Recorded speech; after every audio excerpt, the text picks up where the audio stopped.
strikes, accidents happen. Be there when the calls come in. It's back-to-back episodes of Rescue 911. Next on Discovery Health Channel.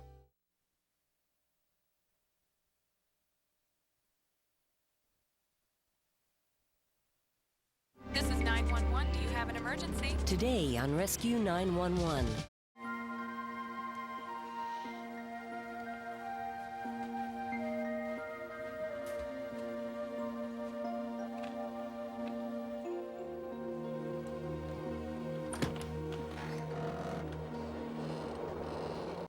Brittany!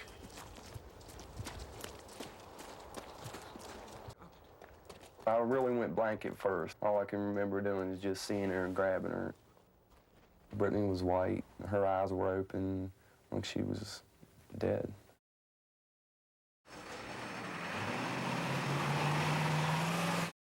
On the next Rescue 911.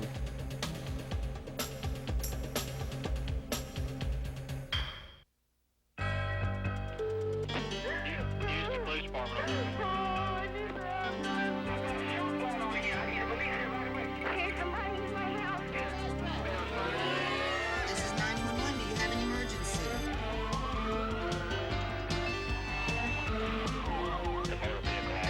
Chesterfield Emergency Service.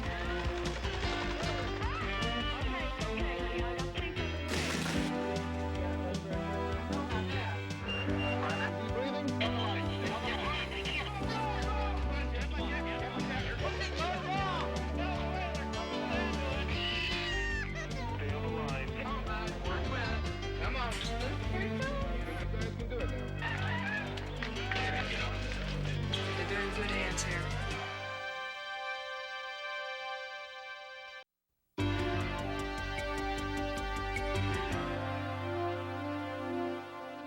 On December 23, 1990, Steve Robinson, his wife Melinda, and their 3-year-old daughter Brittany were getting ready for the holidays at their home in Elkins, West Virginia. But before they had time to open a single gift, they were wondering how much Christmas has to do with miracles after all.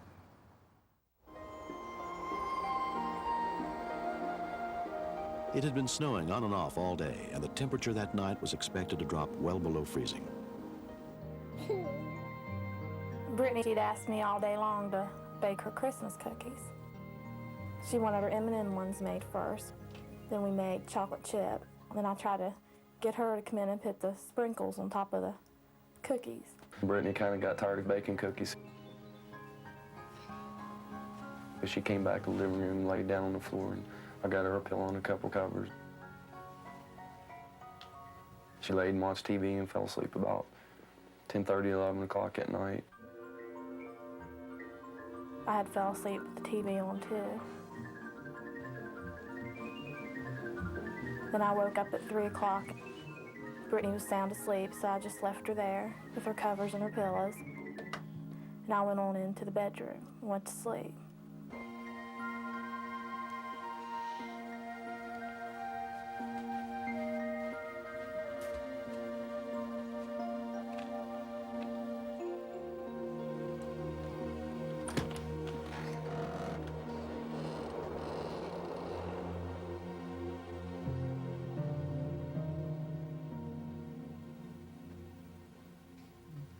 Steve, honey, it's 9:30. Has Brittany been in here? Brittany usually comes in our bedroom every morning around 7. It was real strange waking up knowing that she hadn't woke us up yet. I come out here and I seen the front door open and it scared me. Brittany? So then I went into her bedroom. Brittany, honey? She wasn't in there. Brittany? I really didn't know where to think she was at. Brittany? Brittany? I thought she might have went to one of the neighbors' house, or up to Paul and Sherry's house to play with their little girl Megan, because we take her up there all the time to play. Oh, have you seen Brittany? No. And they said they hadn't seen her. I can't find her anywhere. Brittany? Brittany? At that point, I thought someone had kidnapped her. I was very panicked. We had gotten 2 trailers past ours, and that's when I looked over, and I seen her laying there.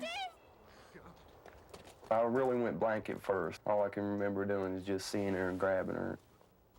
Brittany was white. Her eyes were open, like she was dead. emergency squad. At 10 a.m., the call came in to the Randolph County Communication Center. An ambulance from Randolph County EMS was immediately dispatched to the scene. Here. I didn't think there was any hope when I seen her laying there. At that point, I had to go back in the bedroom. I just couldn't stand there and look at her because I thought she was dead. Come on, honey, breathe for me. Neighbor Paul Owens began doing CPR on 3-year-old Brittany. I started feeling for a pulse. I couldn't find the pulse. Come on, honey. I tried to hear her see if she was breathing, and she wasn't. Honey. Please breathe. Within 5 minutes, paramedic Brenda Daly and her partners arrived on the scene. What happened? They found her in the snow. When I picked her up, nothing moved on this child. This child was frozen, literally frozen stiff. Come on, give him some room. Give him some room. Come on. You know, when you take a piece of frozen meat out of the freezer, when I put my mouth on hers, that's exactly what it felt like. There's no pulse. Everything that was going through my mind right then was, please God, this is a kid, this is Christmas Eve, don't do this to me. I don't know if I can handle this. I see the vocal cords were in. We placed hot packs in her groin area, in her armpits. 1, 2, 3, 4, 5. Watching the emergency squad people work on her was a real scary thought, you know, because I wasn't sure she was going to make it at all.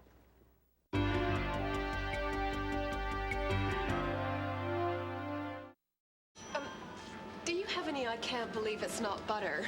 I'm craving that rich butter taste. Hey, Nikos! The gold key.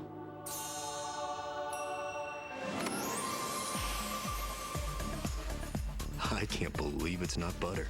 Made with sweet cream buttermilk for a fresh butter taste that's naturally cholesterol-free. Nikos, you missed a spot. I can't believe it's not butter. Outrageously great taste without the cholesterol. Tonight, the staff at University Medical Center in Las Vegas treats gang gunshot victims caught in the wrong place at the wrong time. Don't miss Trauma, Life in the ER, tonight on Discovery Health Channel.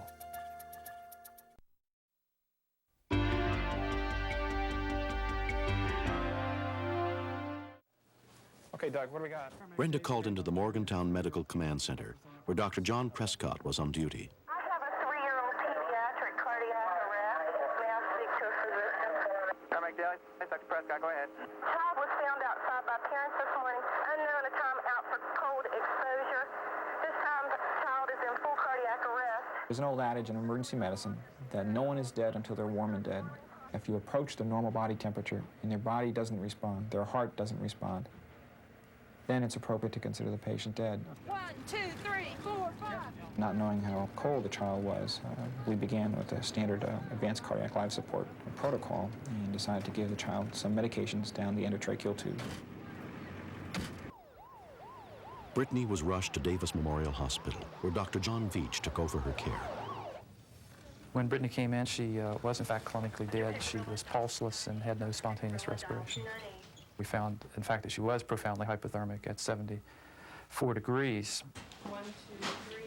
We continued CPR, and it was our hope that this hypothermia had protected her vital organs, and that as we warmed her, we would get a response. Got no pulse, still flatline. Okay, we're doing everything that we can for her. The doctors and the nurses kept coming in like every 25 minutes, telling us still no change, but her temperature was coming up. I was trying to kind of close my eyes. Every time I closed my eyes, I'd see the baby. 1, 2, 3. We're sticking a tube into the stomach and giving warmed fluids to help reheat from the core.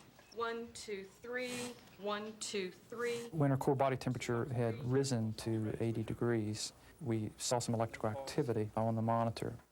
It was like, well, she's getting warm. Something's happening here. Let's stop CPR and see if we have a pulse with that electrical activity. When her temperature had risen another degree or two, we detected a faint pulse, and she began, in fact, to have some respiratory efforts of her own at that point. Right before they took her out to the ambulance, they let me see her again. Mommy's here. I was in hysterics when I looked at her. They're trying to tell me what they've done to her, and I wasn't really listening. I was just looking at my baby. I said, would it be all right if Brittany has her doll with her? And they said yes. There's your dolly, Brittany. They had her eyes taped shut, the tubes in her throat. So the only thing you could see was her little nose sticking out. Still unconscious, with a weak pulse, Brittany was taken by ambulance to the airport to be flown the 60 miles to Children's Hospital in Pittsburgh. Her parents could not go with her. Going down in the ambulance, she became very restless. Be okay, sweetheart. When you have a patient who is severely hypothermic, you need to be very careful not to disturb them too much. If they have a slow cardiac rhythm, you could change that very quickly into a bad rhythm. Santa Claus is coming to see you. As long as we had conversation with her and were paying attention to her, she would lay still. Bells, jingle all the way. Oh, what fun it is to ride in a one-horse open sleigh. And she would not fight her ET tube as long as we would sing the little children's Christmas tunes to her. We were very euphoric. It was like a bonding was taking place between all three of us and this child who 3 hours before had no signs of life. It is just like giving birth. She is bonded with us. It's kind of like she's part of us. She's a part of me. At Children's Hospital, Brittany continued her remarkable recovery. 12 days after Christmas, she was released. Getting her home and letting her enjoy having Christmas that she had missed while she'd been in the hospital. That was the best time for me. Like everyone said, it was a real Christmas miracle. Brittany has had some difficulty with motor function with the muscles in her lower extremities and in her left upper extremity, but that seems to be improving day by day. She's doing quite well in physical therapy, and we all look forward to a full recovery. He goes with you to parties. She's determined to walk and to get her hands back because the baby coming. She wants to take care of it. Though she has several months of physical therapy ahead of her, Brittany sustained no permanent injuries. I learned that you don't underestimate your 3-year-old and that we're going to put special locks on the door to where she can't get out. Say no. Everybody did a good job. Paul, the DMH here in Elkins Rescue Squad. I liked the way they worked with her, the care they took. This child survived 3 hours of CPR, being down in the cold for God knows how long. I feel that to survive all this and overcome this, she has a purpose. She has a very special purpose.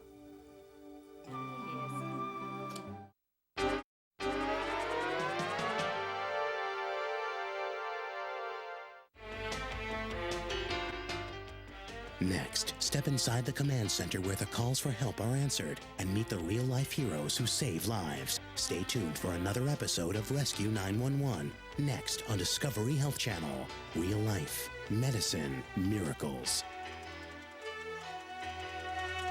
Mr. Shapiro, step out of the car, please.